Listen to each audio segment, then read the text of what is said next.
Hello everyone, मैं मुकुल अग्रवाल आपका आप ही के यूट्यूब चैनल में स्वागत करता हूं यस बैंक के Q4 रिजल्ट के साथ। आखिर ये 3,668 करोड़ का जो लॉस था वो 2,628 करोड़ के प्रॉफिट में कैसे बदला।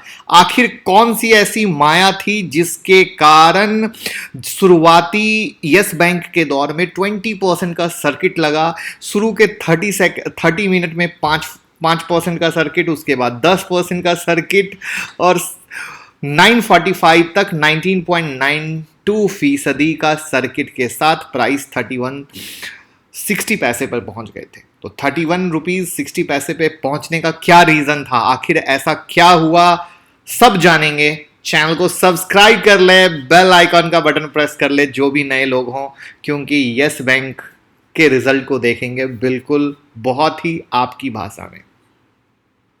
पहले जो Q4 का रिजल्ट आया है वो देखते हैं, फिर लाइव चार्ट पे देखेंगे कि यस बैंक क्या बोलता है, कुछ ट्रेडिंग बनती है क्या, और उसके अलावा फर्दर यस बैंक के लिए क्या प्लान है, उन सब चीज़ों को देखेंगे।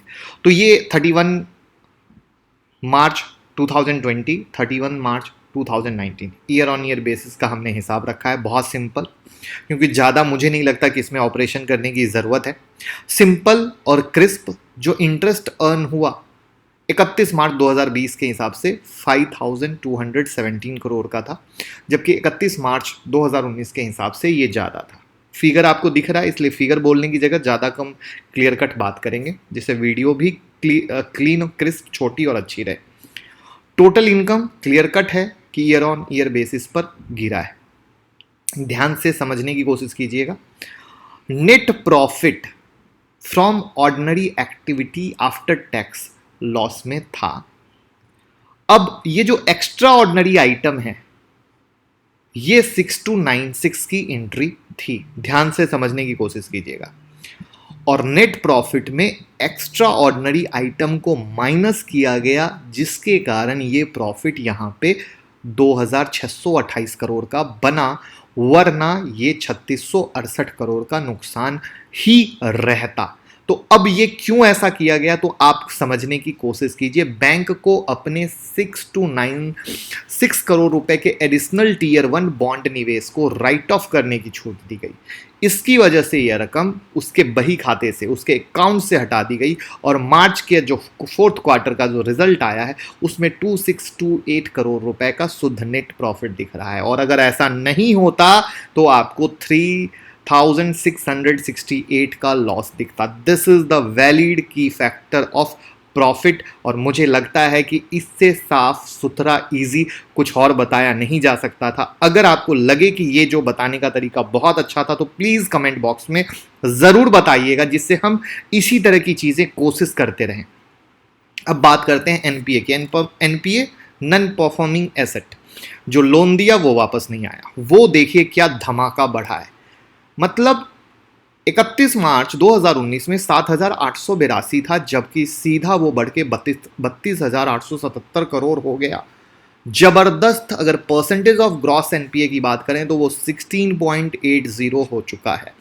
अब अगर समरी करें तो मार्च क्वार्टर में 2,628 करोड़ का प्रॉफिट है। Due to that reason financial year लेकिन फिर भी बैंक को लॉस है 16,418 करोड़ का।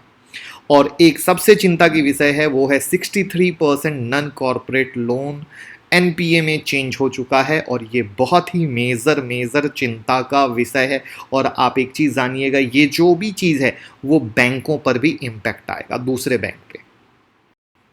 आई होप रिजल्ट आपको समझ में आया होगा, किस तरीके से क्या था, क्या रीजन बना।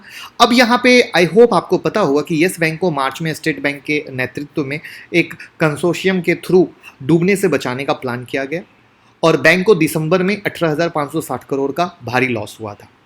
और जहां तक बात है इस yes bank limited reconstruction scheme 2020 के द्वारा, इसमें एसबीआई और अन्य निवेशक भी आए थे, और करीब 10,000 करोड़ की पूंजी डाली गई थी, जिसमें ICICI Bank, Axis Bank, Kotak Mahindra, IDFC First Bank, Bandhan Bank, Federal Bank जैसे, एचडीएफसी बैंक जैसे कई लोग थे जिन्होंने इन्वेस्टमेंट अपने अपने टुकड़ों में किया था। इवन अगर आपको पता हो, आप मुझे प्रॉपर फॉलो करते होंगे, तो उसमें हमने एक वीडियो बनाई थी कि कई सारे बैंक जिन जो अपने सौदे को काट के भी निकल चुके हैं, मतलब ऐसे जो लॉकिंग की स्कीम है, तो उस लॉकिंग की स्कीम में जितना वो पोर्शन बेच सकते थे उसमें उन्हें मुनाफा मिल रहा था, तो वो बेच के निकल चुके हैं। अगर वो आपने वीडियो नहीं देखी होगी तो डिस्क्रिप्शन में लिंक दे दूंगा। तो ये इसकी कहानी है। अब यहाँ पे अगर आप गौर करो तो अब जब से ये रिजल्ट आया है तब से अब आरोप प्रत्यारोप का कहानी चालू हो गया है। रणवीर गिल जी, प्रू मैनेजिंग डायरेक्टर, इन्होंने क्लियर कट बोला कि ये जो भी यस बैंक डूब रहा है या डूबा, सिर्फ और सिर्फ राणा कपूर जी की वजह से डूबा, क्योंकि राणा कपूर ने नियमों को लात मारते हुए डीएचएफएल को लोन दिया और डीएचएफएल पे लोन की वजह से यस बैंक पे सबसे ज़्यादा प्रेशर आया है, ऐसा उनका कहना है। बट अब जो होना था वो हो गया, चीज़ें आपके सामने हैं और मैं एक चीज़ बहुत पहले से साफ स्पष्ट बोल रहा हूँ। देखिए, यस बैंक में मैंने पहले भी कहा था, इन्वेस्टमेंट तो ऑलरेडी 250 के लेवल से ही हम मना करते आए थे जब 250 से था, क्योंकि उसी समय इसके सारे कुकर्म निकल रहे थे। जो पुराने लोग होंगे उन्हें पता होगा तो प्लीज़ कमेंट बॉक्स में बताइएगा, जिससे नए लोगों को ट्रस्ट आए कि यस, ये एक सही जगह है, सिर्फ बात नहीं हो रही है, जहाँ पे रियल एजुकेशन दिया जा रहा है। और रियलिटी में इन्होंने 250 के लेवल से एग्जिट की सलाह दी थी। अगर आप टेलीग्राम ट्विटर में भी होंगे तो आपको ये सारी जानकारी होगी। अब जो फर्दर आता है सर, अभी भी ये समझिए, मैं जो स्मॉल मीडियम इन्वेस्टर है उनको कदापि यस बैंक में इन्वेस्टमेंट की सलाह नहीं दूंगा। हाँ, क्योंकि देखिए, जब तक क्वार्टर रिजल्ट नहीं सुधरेंगे क्या होगा। अभी आप अगर देखो तो आज जो हम लोग चार्ट पे जो अगर आपने मूवमेंट देखी तो आज क्या हुआ चार्ट पे मूवमेंट, 31 रुपये 55 पैसे का हाई मारा, वापस से क्लोजिंग 38 रुपये में ही हो गई ना। तो चार्ट पे ऐसा कोई ब्रेकआउट नहीं हुआ है। समझने की कोशिश कीजिए, चार्ट पे कोई बहुत बड़ा करंट आ गया हो, बहुत बड़ी चीज़ आ गई हो जिससे इंट्राडे वगैरह में हम कुछ दौड़ के ले सकें, मुझे पर्सनली नहीं लगता है। क्योंकि मुझे लगता है स्टॉक मार्केट में हमारे पास बहुत अपॉर्चुनिटी है, बहुत सारे घोड़े हैं, हम किसी पे भी दाव लगा सकते हैं। तो इंट्राडे ट्रेडिंग में भी मुझे यस बैंक नहीं समझ में आता है। रीज़न बता दिया, कई सारे स्टॉक में बहुत वॉल्यूम है, बहुत अच्छे से ट्रेंड करते हैं, टेक्निकल एनालिसिस पे चलते हैं, तो हम उसमें पैसा लगाएंगे, हम उसमें ट्रेड करेंगे, चाहे वो इंट्राडे करना हो चाहे स्विंग करना हो। अब बात करते हैं इन्वेस्टमेंट की। इन्वेस्टमेंट में स्मॉल मीडियम इन्वेस्टर को मैं कदापि सलाह नहीं दूंगा जिनका 1 लाख 2 लाख 3 लाख का फंड हो, क्योंकि ऑलरेडी कई सारे स्टॉक हैं जिनमें उनको पैसा लगाना हो वो लगा सकते हैं। क्योंकि कहाँ कहाँ लगाएंगे यार, बेहतर है कि कम फंड वाले अच्छी जगह लगाएं जहां से उनको पैसा बन सके। ये मेरा मानना है, आपका क्या मानना है? आप एग्री करते हैं मेरी बात से? और जो बड़े लोग हैं जिनका मोटा फंड है वो अपना 2-4 कुछ कर दें, वो अलग स्टोरी है कि भैया पैसा पड़ा है, डूबा तो डूबा, किया तो किया, that's the another story. But मेरा पर्सनली मानना है जिनका 1 लाख 2 लाख का फंड है वो इधर इधर क्या लगाएंगे, कितना का लेंगे, क्या करेंगे और किस किस जगह लेंगे। ऐसे ही रुचि सोया में आता है तो लोग पूछते सर रुचि सोया थोड़ा ले लें, कोई पूछते आलोक इंडस्ट्री सर थोड़ा ले ले, कोई बोलते अनलिस्टेड मार्केट का शेयर में स्टॉक बहुत नीचे चल रहा है वहां ले लें। अब मुझे ये बताओ मेरे भाई, कहां कहां लोगे? फंडी 1 लाख 2 लाख का है, कहां कहां लोगे? स्टॉक मार्केट खुद डिस्काउंट में चल रहा है, जहां सस्ते में चीजें मिल रही है, कहां कहां लूटोगे? 1 लाख 2 लाख में कहां कहां लूटोगे? आप बता दो। मैंने अपना प्रोस्पेक्ट खुला खुला आपके सामने रख दिया। एक भी बात से एग्री करते हो प्लीज बताना, चीज कैसी लगी प्लीज बताना, प्लस जो तरीका था साफ साफ लॉस प्रॉफिट के गेम को समझाने का कैसा लगा। वीडियो लोगों के साथ शेयर कीजिए, टेलीग्राम ट्विटर से जुड़े रहिए, बिल्कुल मिस नहीं करनी है एक भी अपडेट। कल भी यस बैंक की जब रिजल्ट आई थी सबसे पहले डाला था हमने रात में।